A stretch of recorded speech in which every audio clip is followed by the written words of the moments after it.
Hello, this is Bob Gray Sr. Welcome to Ministry Moments. Ministry Moments YouTube, Bob Gray Sr. Every Friday, 3 o'clock Central Time, Lord willing, and the Lord is willing. And you can go to Ministry Moments Podcast, your favorite, whatever your favorite podcast provider is, and you can subscribe there. And then solvechurchproblems.com.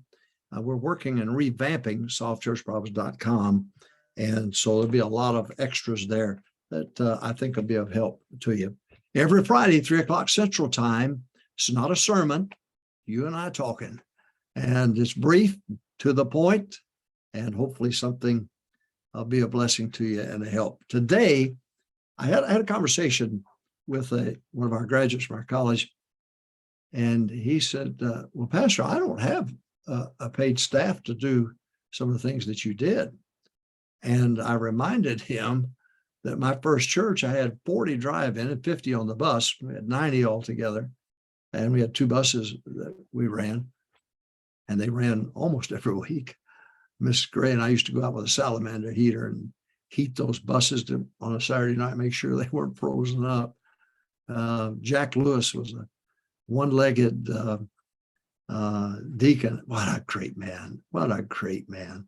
And he'd unplug the toilets, but as Miss Gray and I cleaned the building, and along with Jack and so on. So we didn't just start out with I had 100 people working for me when I retired here, but that wasn't the way when we first got started. We did everything ourselves, had to.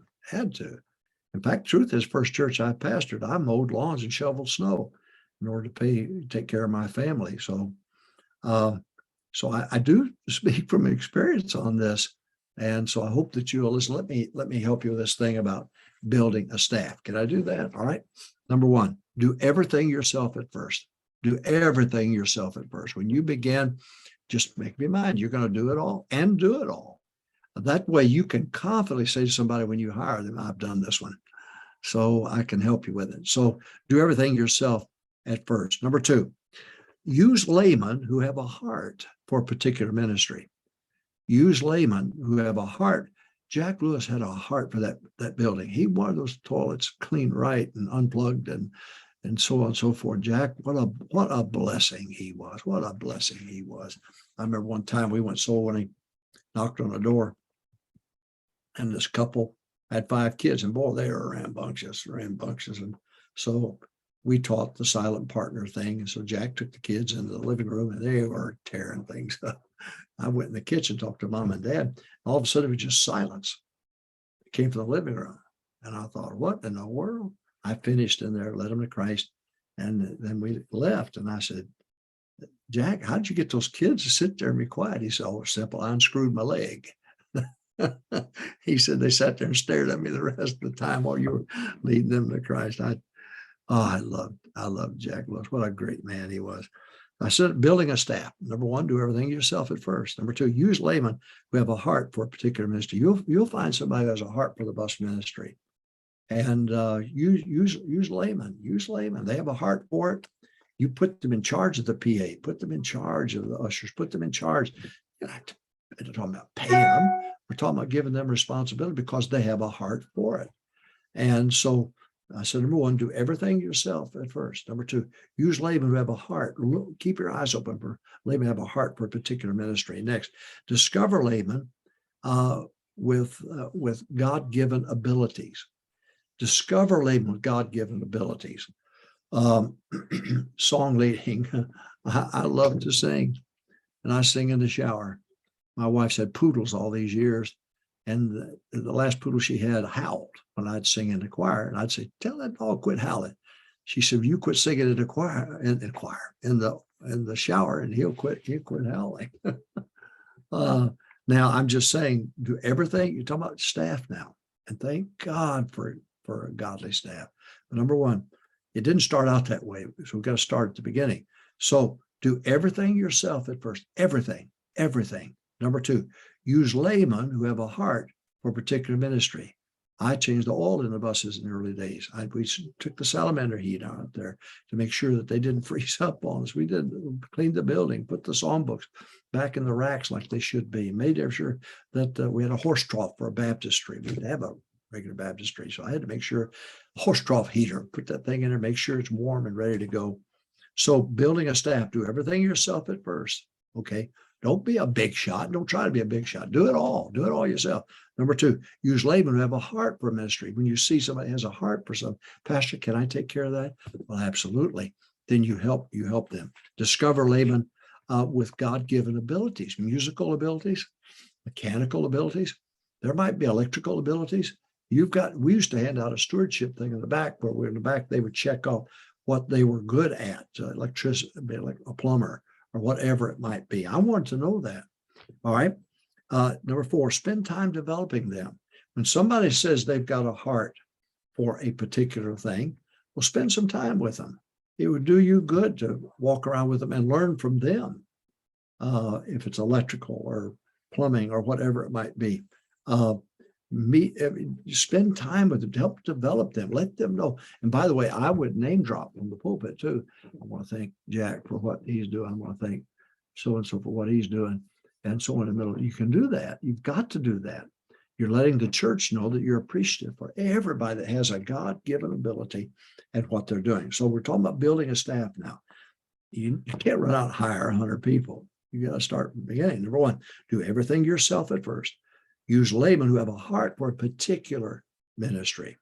Number three, discover laymen with God-given abilities. All right. We do that stewardship month every year on the back of that card. They could check off things that they do well. Spend time developing them. Help them. Let them know you're interested in what they're doing. We would go in, Ms. Gray and I go in and clean the building with Jack. Jack being our cleaner, we'd go in and help him. Number five, meet weekly with lay leaders. If you have somebody's in charge of the PA, a layman in charge of the buses, you got 2 buses, 1 bus, 3 vans, whatever it might be. Meet with them, the ushers, have somebody in charge of the ushers. Don't just let them you direct them from the pulpit. You get somebody and put them in charge. And then you meet with them weekly. If that's too much, then meet with them monthly, but have some time, at least a month, where you meet with them and answer their questions. And one thing that I taught them, you bring me a problem, you better bring me 5 solutions. Bring me a problem, that's okay, but you better give me 5 solutions for that problem because I'm trusting you as the leader. So building a staff, number one, do everything yourself at first. Number two, use laymen who have a heart for a particular ministry. Number three, discover laymen who have God-given abilities. Number four, spend time developing them. Number 5, meet weekly or monthly with lay leaders. You may not be able to be with them every week, but you at least a month. And 6, brag on them publicly. Brag on them. Thank God that they give their time and energy and so on. So brag on them publicly. Number 7, help them to reach their potential and make them successful. Help them to be successful. We had maintenance men here, and I sent them to school so that they are licensed to do the Freon. I bought a pickup truck. I brought a front end loader. I bought them the tools they needed in order to pour cement and stuff like that. I bought a striper for the parking lot. Cost $3,000 back then to stripe a parking lot. Well, good grief, I could buy the machine and teach them how to do it. And then they would stripe it themselves. In fact, we had businessmen come by and say, can I hire your men to do our striping for us? So help them to reach their potential and make them successful. Next, first hire should be a maintenance man. The very first hire should be a maintenance man. Forget about the secretary. Type your own letters. Forget about you hire a maintenance man. You need somebody that'll change the lights and keep the maintenance, keep it going, the ceiling tile, checking everything. Oh, it's so important. That maintenance man is worth $1 million. Can't pay him $1 million, but he's worth $1 million to you. Second hire, financial secretary. Again, type your own letters, do your own mailing, take care of all of that. But you need a financial lady next. All right, let's back up. We're talking about building a staff. No, you can't start out with 100 paid staff members. It's just nonsensical. Number 1, do everything yourself at first. Number 2, use laymen to have a heart for a particular ministry. Pay attention to them. Number 3, discover laymen with God-given abilities that separate them from the others. Next, spend time developing them. Show interest in them. Meet weekly or monthly with lay leaders. You may not be able to meet with them every week, but meet monthly. You ought to have a PA man that runs a PA. You ought to have a head usher. You ought to have somebody head of the maintenance of clean the building, head of security. Boy, this day and time, it's one of those things you got to have, isn't it? Unfortunately. Number 6, brag on them publicly. Next, help them to reach their potential and make them successful. Help them become successful. Give them the tools that they can be a success. First hire, maintenance man. Let him hire somebody full-time maintenance man. That's the first hire you ought to have. Last. Second, a financial secretary. A financial secretary. We had the best credit rating in town. Our bills were paid. And when my son took over, he had money in the bank. Now, I don't believe in being debt-free. I practice it quite well, too. I don't believe in being debt-free. I believe they ought to have a challenge in front of them. There's a way. At another time, I'll take time to explain to you about how to use give-it-alls and use it to your advantage and borrowing money and so on, building buildings. We had almost $20 million worth of buildings when I retired. God's good. And there you go. Minister Moments, YouTube, Bob Gray Sr., Minister Moments podcast, wherever your podcast provider, whoever it is, you can go there. And then solvechurchproblems.com, subscribe there. A lot of useful things there, weekly blog, weekly everything there. That'll be a blessing to you. Tomorrow's soul winning now. It's a preparation day for the Lord's Day.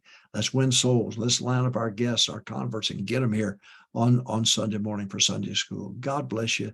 Have a great weekend.